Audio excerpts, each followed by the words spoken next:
So this is Hellfire Stew from Mark Miller's Tasting History channel. Another name for it might be Hardtack should be Hardtack hash. So I pretty much just took batch of regular or hardtack that I had, broke it up into pieces, soaked the pieces in water actually overnight, browned up some meat, and then with grease cooked the hardtack.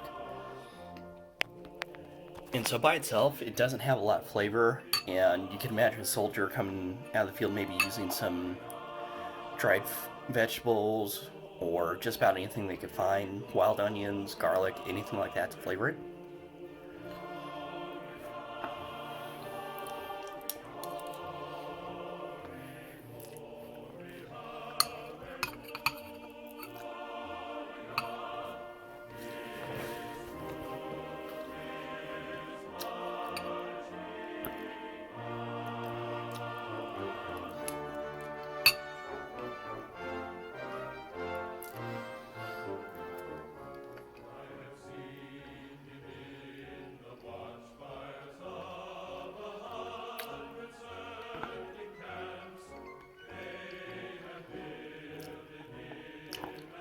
It's really plain, even with the ground beef in it.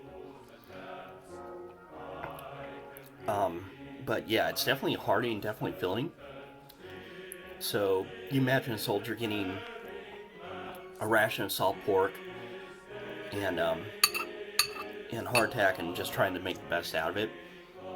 In the day, this would be a good hash to eat. Definitely hearty, definitely filling. Doesn't taste like anything though. So it's pretty much begging for any sort of flavoring. So add garlic, onion, anything you can imagine to it. So I'm gonna keep eating it. It is definitely good for dinner or for would be a good backcountry meal. You could probably do the same thing with like croutons. Soak them in grease and cook that way. But Hellfire Stew.